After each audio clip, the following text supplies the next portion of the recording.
Hi guys, welcome back to my YouTube channel. In this video, aku bakal share ke kalian semua how to get Kominfo RI scholarship. Nah, in this video aku bakal jelasin 4 konteks. Yang pertama adalah apa itu beasiswa Kominfo RI. Yang kedua, step by step how to get Kominfo RI scholarship. Yang ketiga, selection process. Dan yang keempat, apa aja sih benefitnya. Nah, disclaimer dulu nih teman-teman. Aku ini penerima beasiswa pada tahun 2019 untuk Kominfo RI tujuan Tsinghua University. Jadi kalau seandainya kalian mau apply di tahun 2023, 2024, mungkin akan ada sedikit perubahan, tapi kalau aku tanya sama teman-temanku yang dapat beasiswa Kominfo RI untuk tujuan Tsinghua University di tahun 2021, 2022, kurang lebih gak terlalu beda jauh, sama. Jadi mungkin aku berharap video ini bakal bermanfaat buat teman-teman semuanya. Terus kemudian kalian juga bisa cek nih untuk videoku di YouTube channelku itu ada video tentang Tsinghua University. Jadi kalau seandainya kalian penasaran Tsinghua itu seperti apa sih, terus kemudian mungkin untuk meyakinkan kalian semua untuk memilih Tsinghua University melalui jalur beasiswa dari Kominfo RI, silahkan untuk ditonton ya. Oke, kita akan lanjut. Yang pertama, apa itu beasiswa Kominfo RI? Nah, beasiswa Kominfo RI adalah beasiswa dari pemerintah Indonesia melalui Kementerian Komunikasi dan Informatika, khususnya Badan Litbang SDM. Nah, beasiswa yang ditawarkan ini ada dua, yaitu adalah beasiswa dalam negeri untuk S2 dan juga beasiswa luar negeri. Untuk beasiswa S2 luar negeri, itu ada beberapa tawaran untuk teman-teman bisa daftar. Ada untuk di Tiongkok, terus kemudian di Jepang, di Hungary, Netherlands, dan juga di India. Nah, nanti teman-teman bisa pilih yang memang sesuai sama background teman-teman. Untuk linknya, aku akan taruh di bawah di kolom caption, jadi nanti teman-teman bisa klik untuk lihat website untuk daftar beasiswa Kominfo RI. Kemudian apa aja sih syaratnya? Syarat yang pertama merupakan warga negara Republik Indonesia. Yang kedua, berlatar belakang pekerjaan di sektor teknologi informasi dan komunikasi dan pelaku rintisan startup Indonesia bagi pelamar dari masyarakat umum dan termasuk penyandang disabilitas diperbolehkan untuk melamar. Kemudian berusia maksimal 45 tahun pada saat melamar, belum memiliki gelar S2 dan tidak sedang menerima beasiswa lain atau sedang mengikuti program pendidikan S2 baik atas biaya sendiri maupun lembaga lain. Terus yang kelima, mendapat izin pejabat yang berwenang. Jadi dapat surat izin dari atasannya. Terus kemudian telah memiliki pengalaman kerja minimal 2 tahun dan akan kembali ke Indonesia setelah menyelesaikan pendidikan. Kemudian lulusan S1 dengan IPK minimal 3,0 dan memiliki sertifikat TOEFL sedikitnya 530 atau TOEFL IBT 90 dan IELTS 6,5. Kemudian pelamar wajib mendaftar ke perguruan tinggi untuk penerimaan bulan Agustus dan September 2023 atau Januari maupun Februari tahun 2024 dan memenuhi persyaratan khusus dari perguruan tinggi yang dituju. Oke teman-teman, kalau seandainya sudah menentukan negara mana yang untuk kalian apply melalui beasiswa Kominfo ini, kalian tinggal pilih aja, terus kemudian masuk ke websitenya beasiswa Kominfo RI. Kemudian kalau sudah sesuai syaratnya dan sudah siap untuk melamar, silahkan mendaftar di websitenya Kominfo RI. Yang kedua, step by step apply beasiswa Kominfo. Nah, sama nih, sama pemberi beasiswa lainnya. Kalian harus apply untuk beasiswanya dan juga apply untuk universitasnya.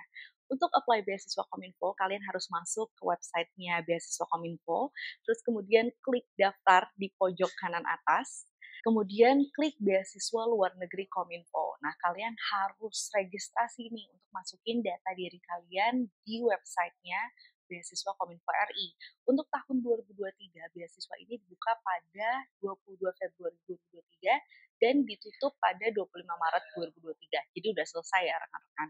Jadi rekan-rekan setiap tahunnya bisa dicatat nih tanggalnya untuk beasiswa Kominfo itu buka di sekitar bulan Februari hingga Maret. Nanti di website Kominfo kalian juga bisa pilih tujuan untuk Universitas Tsinghua University.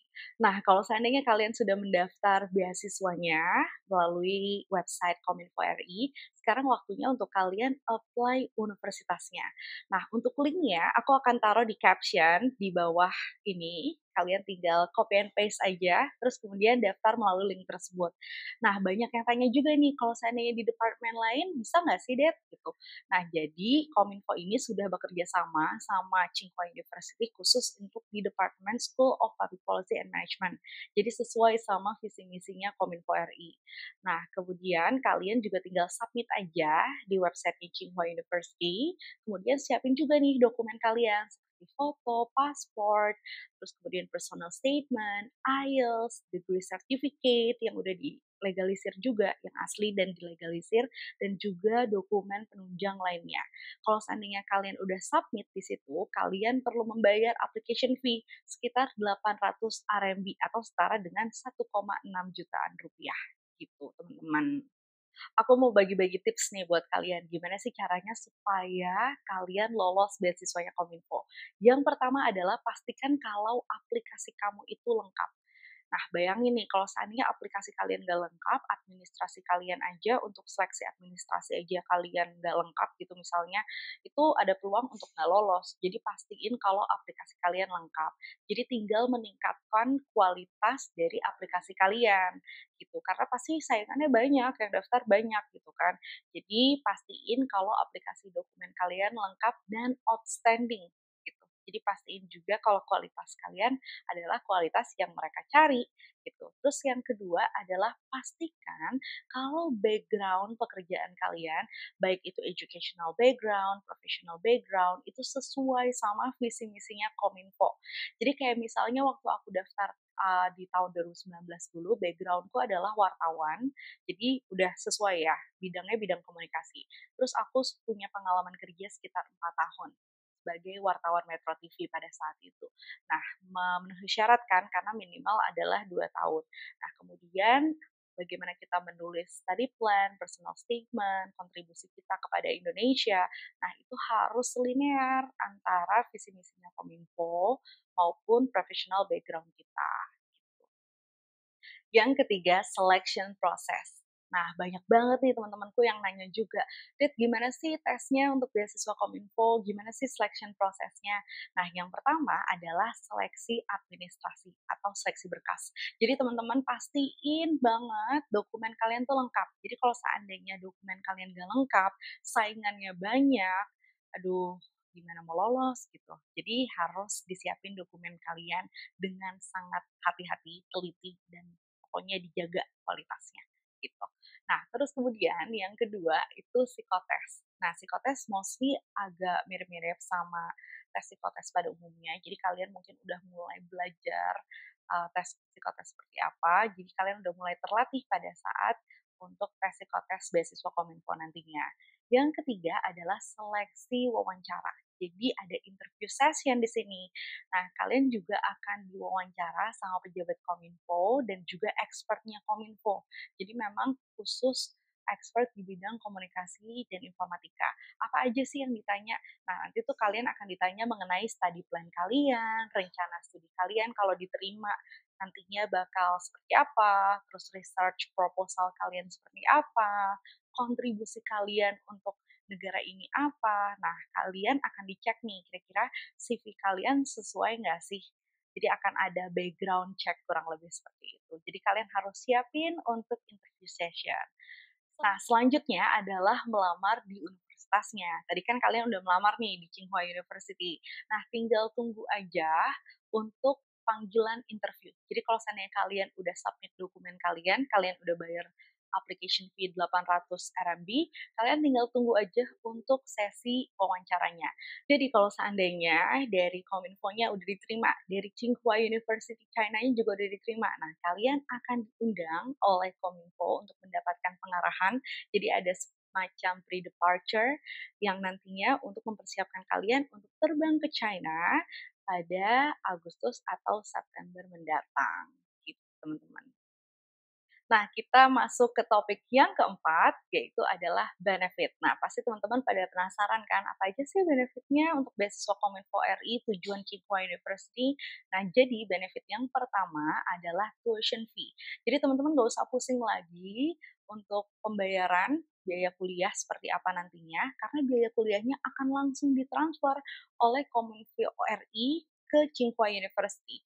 Jadi kalian nggak usah repot-repot ngurusin, kalian tinggal belajar aja dengan tenang karena semuanya akan dihandle oleh Kominfo. Terus kemudian yang kedua adalah uang saku. Nah, uang saku pada zamanku di tahun 2019 itu 5.000 RMB, jadi sekitar 10 jutaan. Terus kemudian kamu harus mengcover kehidupan kamu sehari-hari, terus kemudian juga bayar apartemen, itu semuanya dari uang saku bulanan.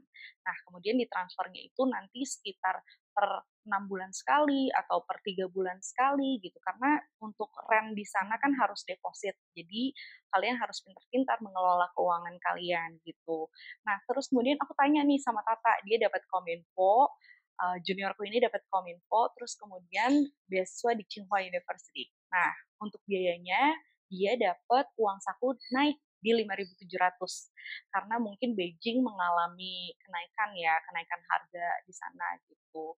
Dan dia pun juga harus mengelola keuangannya dengan baik gitu. Oke, kita akan lanjut lagi. Yang ketiga adalah tiket pesawat. Nah, tiket pesawat ini pada zamanku itu maksimum 11 juta. Tapi kita lihat lagi kan sebenarnya Kominfo ini baik gitu. Jadi memang mereka melakukan adjustment tergantung pada tahunnya gitu, nggak terlalu strict lah gitu.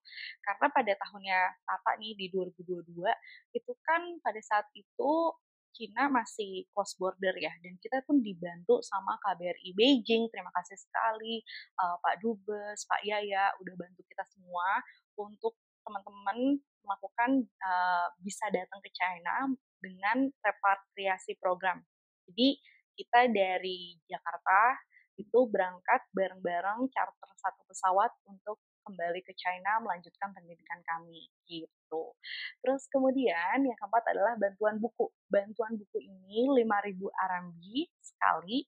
Terus kemudian ada juga bantuan penelitian ketika kalian melakukan penelitian atau menulis tesis. Jadi pada saat kalian lagi nulis tesis, ini kalian dapat biaya penelitian, bantuan penelitian sebesar 10 juta rupiah, dan ini melalui sistem reimbursement. Jadi kalian jangan lupa nih di bon-bonnya dikumpulin, terus kemudian dikirim ke Kominfo untuk bisa di reimburse gitu. Nah, itu dia teman-teman. Jadi buat para pejuang beasiswa, beasiswa hunter, aku berharap kalian semua semakin semangat untuk apply beasiswa Kominfo, dan aku berharap videoku bermanfaat buat kalian semua. Okay, thank you so much for watching. See you again on my next video.